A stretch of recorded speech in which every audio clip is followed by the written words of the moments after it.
tomorrow I'm going to pack the kids up and head to the creek for the day. That's something that I want to get in as many times as possible before it starts getting cold around mid-October. We have a tradition of every time we go to the creek, whether it be with family or with my friends, I make up a big batch of sourdough bagels. I usually always double the recipe. I pack cream cheese, salami, sliced cheese for the kids that like that, and have sourdough bagel sandwiches. If you've been intimidated by sourdough bread for whatever reason, but you have a bubbly starter that you've reserved for English muffins and sourdough pancakes, you definitely want to try this recipe. It has become my absolute favorite way to use my sourdough starter here in our home. It's easy, it's straightforward. All I really have to do is think about it the night before, get the dough going. There is no thinking about it 48 hours in advance. There's no stretch and folds where you have to time things. Essentially, you get the dough mixed together and then you can have them ready the next morning by about 8 o'clock. So it's great for someone who isn't a great planner. All right, let's dive into making the basic sourdough bagel recipe, and then I'll jump into some variations that you can do, some troubleshooting, various questions I've gotten about this recipe over the years since I first posted it on my blog. I'm going to start by putting the dough hook on a stand mixer. You can do this by hand, but it's an extremely stiff dough, and so it's a little bit difficult, but I'll give you my tricks on how to actually make this all incorporate. I'm starting with a bubbly sourdough starter. The reason this matters is we aren't putting in any leavening agents. We're just relying on the active yeast in the starter to make these rise and poof up.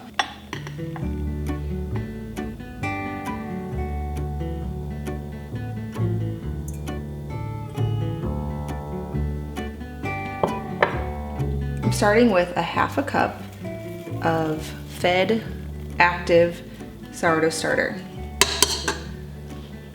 Now, if you ever feel like your bagels aren't rising as much as you want them to, make sure that your starter is nice and active and bubbly.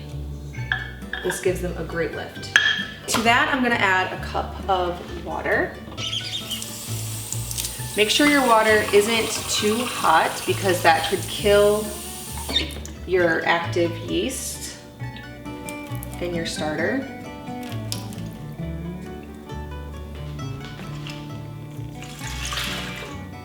I have made this recipe dozens of times, but I'm finding myself looking back at it right now because I'm so used to doubling it. This will make 8 bagels, but I always make 16.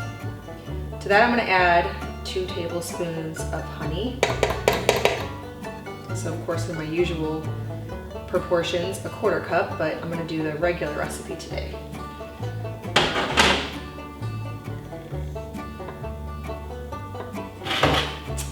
Two teaspoons of salt.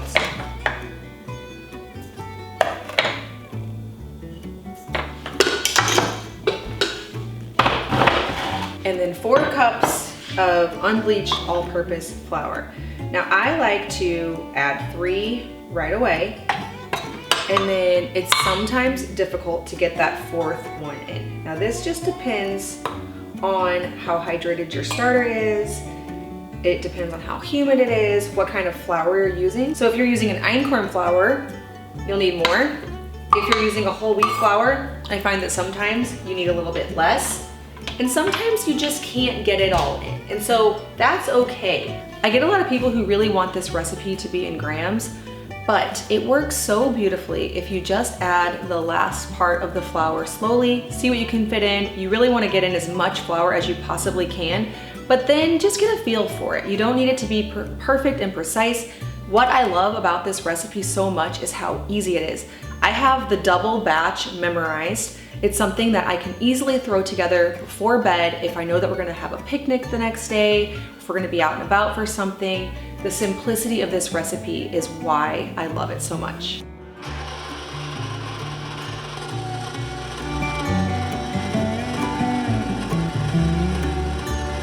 Most of the flour has been absorbed, so I'm going to begin adding that 4th cup. Sometimes I'll just add half of it, and then I will allow the dough to auto-ice a bit. That will make it to where I can fit more in. It'll give the mixer motor a chance to cool down. This is usually always a process that takes me a few minutes. I will let it go a little bit, walk away, come back, do it a little bit more. Just don't forget about it. That's something I have done before. I walked away, went to bed, and then in the morning, my dough was all crusty because I forgot to cover it because I forgot it in the mixer. Don't do that.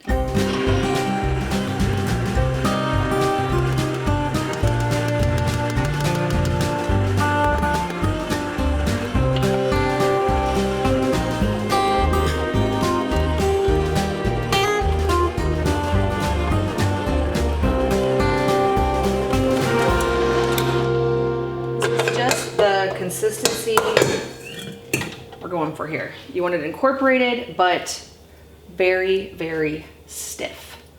I was able to get in all 4 cups. If you're not, that's okay. Next, I am just going to put this in my bowl, cover it, and allow it to sit overnight. Now, typically, I do this before bed, and then I make them first thing. I start shaping them first thing in the morning. So we're looking at about 9 o'clock at night to about 7 o'clock in the morning. But since I'm making this video in the daylight for you, it's a lot earlier. And so this is gonna sit for closer to probably 18 hours or something like that, which is totally fine. It'll rise in this bowl, it'll ferment. So if you are doing sourdough because you have some kind of digestive issue with gluten and grains and wheat, the longer the fermentation, the better it'll be for you. Now there is a balance because with sourdough, something can get over fermented. And when that happens, it just loses all of its shape and its structure. You don't want that to happen, but with a stiff dough like this, it can go a little bit longer. Now for covering it, I usually use a wet tea towel, beeswax wraps, or foil. You want to make sure that air can't get in so that you don't dry out your dough. Today, I am just going to use some foil. It's the easiest thing for me to use. I oftentimes use wet tea towels, but only on things that are gonna ferment a little less time. If the towel dries out, the dough below will get dry. So you'll have to re-wet it every so often, and since I'm gonna be sleeping, that's not gonna work. The next day, after the dough has fermented and risen, divide it into 8 equal sections. You could get really particular and weigh it, or you can just eyeball it. I like to usually just cut my dough in half down the middle, and then in quarters from that, and then each of those quarters in half. If something gets too large, I'll pluck a little bit from it and add it to another dough ball. Once each look about even, I shape each bagel by taking the top smooth part of the dough and wrapping it around the bottom. Then I kind of press it down on the counter a little bit, form it into a ball, add a little tension, and then poke my thumb right through the middle. This creates that nice bagel shape. After I've shaped the bagels, I usually put them on top of my stove. I have a vintage range and there's a pilot light going on each side, and so it's really warm. The perfect place to rise dough. If you don't have something like that, of course, just put it in a warm spot.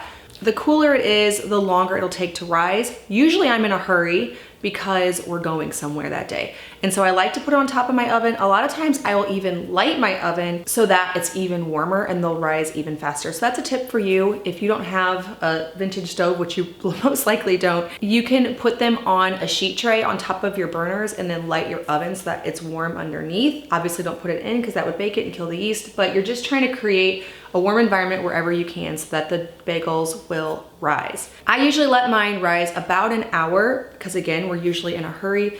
You're looking for them to be nice and puffy. Now at this point, the hole usually is really, really small because it's risen and sort of filled in. A lot of times we will stick our finger back in the middle to create that hole again.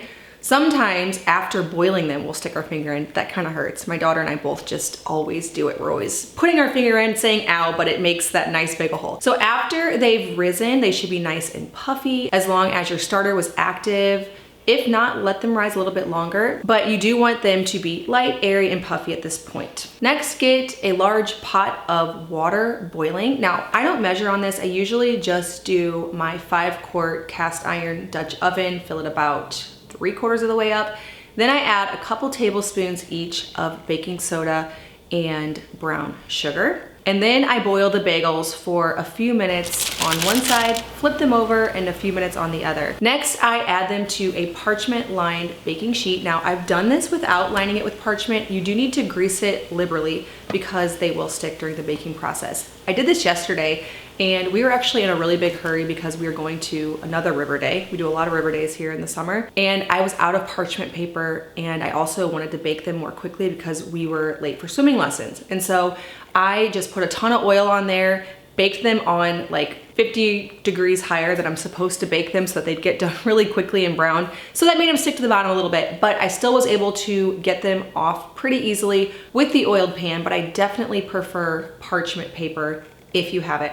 I also put parchment paper under the bagels whenever I put them on the stove to rise because they will also stick to the top of my stove. Once that dough starts rising and getting warm and fluffy, it will tend to stick. Next, I top them with everything bagel seasoning or some shredded cheddar or Parmesan cheese is really delicious. A few of my kids really like the cheese bagels. Most just prefer the everything seasoning. Next, I bake them in a 425-degree oven for about 20 to 25 minutes.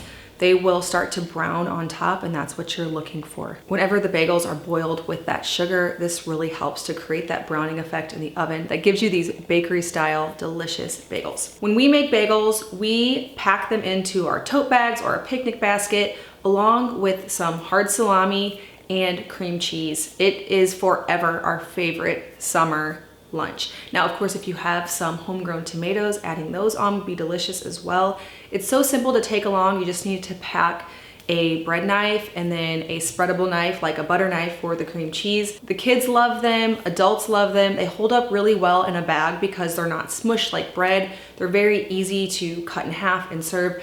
And once you get really comfortable with this bagel process, it will be second nature and so easy, you don't have to even think about it. You just add all of the ingredients to your mixer, allow them to come together, rise, shape, boil, bake. It is as simple as that. It is my favorite sourdough recipe, at least probably for a year now, my top favorite, and I really hope that you will enjoy them in your family too. Another beautiful variation is a raisin cinnamon crunch bagel. So to make these, I just add raisins to the dough the night before rising, and then I add a little bit of brown sugar mixed with cinnamon to the top and bake. So good to have this sweet variety. Also really delicious if you make a little sweetened cream cheese, so some vanilla and cream cheese with maple syrup spread on top of those when they're cut in half. So good.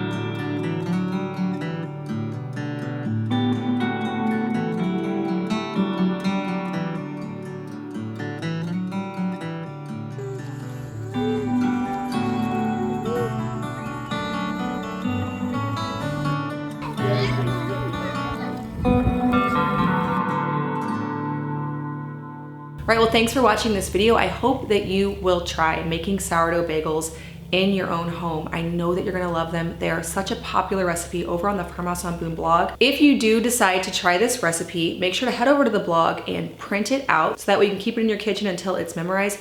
Also, please consider giving it a 5-star review. This helps the ranking on my blog for this recipe to reach more people.